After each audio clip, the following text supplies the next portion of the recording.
Hello everybody, this is Cass with KLC Sports Productions, bringing you tonight's Clan War. We have two wonderful teams here. We've got oGaming and Eternal Dreamers duking it out, seeing who can take this best of 9. If it's a best of 7, please let me know. But I believe it should be a best of 9. So let's go ahead and introduce our players here on Derelict Water. Spawning in the upper right-hand corner for oGaming, it is going to be the Zerg player, Maverick. And spawning in the lower left-hand corner for Eternal Dreamers, it is going to be Trace User. So we got PvT here on Derelict Watchers, probably one of my favorite maps. It's a very, very straightforward map. You've got relatively close cross position, kind of two-player map style. We'll have to see how this all turns out. So, oGaming. Now, I do not believe that this is going to be a continuation of last week's Clan War. I think we're going to go ahead and start fresh here. So the slate is 100% clean. No wins, no losses for either player. So we'll have to see what both these players choose to do here on this first map. So, so far it does look like everything is going to be relatively normal. Both players not going to be doing anything fancy to get this thing off to a rattling start. Trace User is just going to be going for the typical Gateway Simulator, and it actually does look like we are going to see a spawning pool first, which is probably my preferred option, especially on a two-player map. The extra getting the spawning pool before the hatchery gives you the opportunity to get up a handful of lings to deny any type of cannon rushes if need be, and also prevents. I wouldn't say prevents a proxy 2-gate, but obviously is a little bit more helpful in defending that off. So Maverick's going to go ahead and plant down his natural expansion. Pretty much as usual. We have a Cybernetics core and actually a fairly late second gas. So we'll have to see how the build is going to shape around that gas. Because usually you see 2 gas really early. Now we do see only 2 guys in the first gas. So that's kind of a little different than normal. Normally you would see both gas go down at the same time, and then you would delay the Cybernetics core just a little bit. But it looks like Trace User was going to get that Cybernetics core down as quickly as possible and then go ahead and get up his second gas. So we'll have to see if there's any type of pressure or anything associated with that. Now, he is building up just enough minerals to go ahead and plant down his Nexus and get things rolling. Meanwhile, just looks like Maverick's going to go ahead, drone up here, going to go ahead and take his gas, probably to get the relatively quick speedlings. Normally, we would see the first gas to go down a little bit earlier if he wants to go for super fast speedlings, but not gonna be seeing that. Now, a couple lings are gonna get up into the main and pretty much get a pretty good scout of as far as anything that's going on. Now, he does see both gases are already down and does get a pretty good idea of what's going on. Now, obviously, he's not going to probably get any scout as far as tech goes, so he's definitely going to be probably putting an overlord into position to probably sneak in here a little bit later to check out and see what type of tech that Trace User is going to go for. So, meanwhile, Maverick's just going to be sitting back and droning up pretty heavily. As of right now, the only units that he's got out on the field is a single ling. One of his little ling buddy decided that just couldn't live any longer, but we do have a couple more lings coming out on the way. Also another queen coming out, so that's probably going to be used for getting his creeps right going and start and move that creep a little bit closer toward the third, as well as connect his 2 bases. So yeah, I'd say so far pretty passive game. We'll have to see as far as tech goes out of Trace User. He's waited a significantly long time before he's chosen to actually go ahead and place down his tech structures, which is a little bit kind of curious. Normally you would see the first tech structure come down at probably around the 6-minute mark, whether it be, I mean, quite honestly, in this matchup you can pretty much go any of the tech paths and pretty much be okay. Obviously, you do need to be kind of wary of the pitfalls that some of them have. If you go for a super fast robotics facility, you're probably going to be you know, prone to losing to something like really fast mutas and things like that. But Trace User is going to get in here and scout that a third has gone down, so he's feeling pretty confident as far as what his opponent's doing. Sees that his opponent is definitely going for more of a late macro-oriented build. So, with that Overlord going down, it looks like Trace User is actually going to go ahead and choose to move out here. Going to be interested to see whether or not he's going to be able to get himself into a good enough position. Now, Maverick does have an okay, so a full wall-off has been done, so looks like Trace User is pretty much just saying, okay, I'm going to move out with this, see if I can get anything done.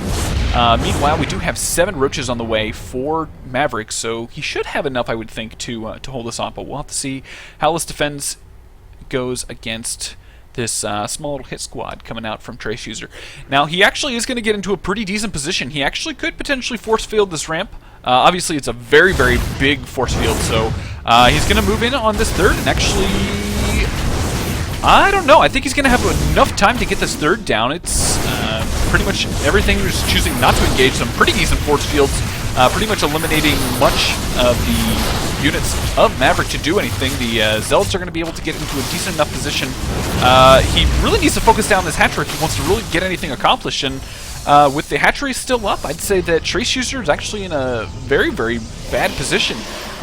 He does have a small task unit back at his natural, but I think overall, without taking down that third, he's put himself into a very, very tricky situation where his opponent's going to be on a significantly higher economy than him for a really long time. So it's going to be interesting to see how Trace User chooses to get back into this. Now, he is going to go ahead and finally plant down his Twilight Council, which should be in time roughly for the Forge to go ahead and get +2 once it's finished. So, Robotics Facility also going down. It looks like Trace User is pushing out once again to see if he can get any more damage done.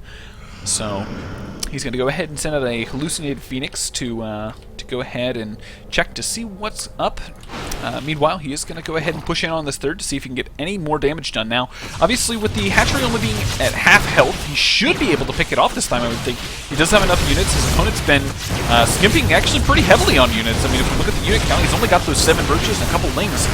So I think he does actually have enough to go ahead and take down this third base, and actually that's going to put him in a very, very nice position coming into the mid-game here. So the hatchery's going to go down. Now, he might be able to pick off a handful of units that are going to be sitting, just spawning here.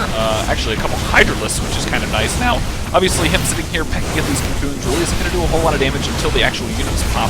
So he needs to be a little bit careful as far as the main army of Maverick to come in here and actually do a fair amount of damage. So, meanwhile, back at home, it looks like he is going to be chrono boosting out Blink. And also out a couple of Mortals. Really needs to start focusing on getting up his Colossus deck to deal with this Roach Hydra composition that it looks like Maverick is going for. But actually, it does look like Maverick is just going to be focusing on getting up his Roachers. He has a small little hit squad going in, checking on the third, and a handful of units are going to get some very nice warp-ins, denying those slings from getting into the main base and actually getting any scouting information.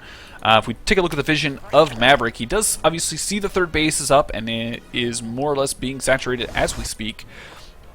So Maverick knows that he's in a little bit of a bind. Obviously, he's just now getting up his third once again, and is actually going to be on equal bases for the time being.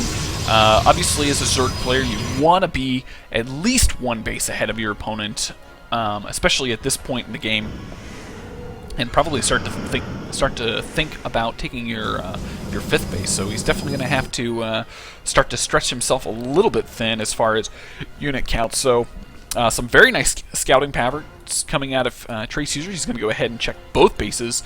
Pretty much see that that third that was originally there is not going to be taken again. And actually just look like Trace User is going to go ahead and plant down that third base. Well, I guess would be his 4th base. So I'm not sure what all the commotion was over here. I'm assuming it's just that other hallucinated Phoenix. So Trace User is choosing to move out here. He's going to try and deny this third base once again. We'll have to see whether or not he can actually pull it off. Because obviously Maverick's got a handful of roaches here. About a page and a half. So he definitely has a very, very scary army. 12 more roaches on the way with +2. Now, as far as upgrades go, he is a little bit behind. Maverick is a little bit behind. His +2 is not yet finished, while Trace Users is. So the Queen is going to go down. Ooh, these roaches might get into a very, very good position to actually surround the majority of these units, getting a lot of damage done. And I don't know if he's going to have enough to do here. Now, the +2 is definitely making a number on these roaches. Without any detection, though, the roaches can obviously reburrow and more or less continue on doing damage. And obviously, with the roaches kind of within the army, a lot of them are getting trapped when they unburrow. So the third base is going to go down once again, putting Trace User in a very, very strong lead in this game. Observer is coming out, so it's definitely going to be very, very difficult for these roaches really to do too terribly much to this army now that +2 is just now finished. So obviously Maverick did have his 4th, which is now going to be his 3rd, finishing up here on the right-hand side of the map. So he's definitely, okay, I'm not sure, okay, small little squatty zealots coming in. It looks like Trace User needs to start thinking about heading home. We do now have Colossus production on its way. The Colossus are actually being added in as we speak. He does not have enough for a recall, so he needs to be very, very careful. Now, obviously, the entire army are commencing on each other, and actually the roaches are going to come in here and try and get as much damage done as possible. They are going to burrow, but there is an observer here, so the majority of this army is actually going to get taken out here. So I think that's actually going to put Trace User in a very, very strong position to just go ahead and wipe out his opponent. We'll see if he chooses to continue on attacking. Obviously, we do have a handful of units just sitting back here, but Maverick definitely needs to get his act together. 13 Hydralisks on the way, +1 Carapace about halfway done, so it's going to be very, very difficult to actually engage this. There are just so many Stalkers here. We take a look at the units tab, we see that there's 44 Stalkers to the mere 14 roaches that are out on the field. And yeah, it's going to be very, very difficult for Maverick to pull this one off. And it looks like Maverick's going to go ahead and call GG, and that is going to be game number 1 of tonight's Clan War. Eternal Dreamers taking it 1-0.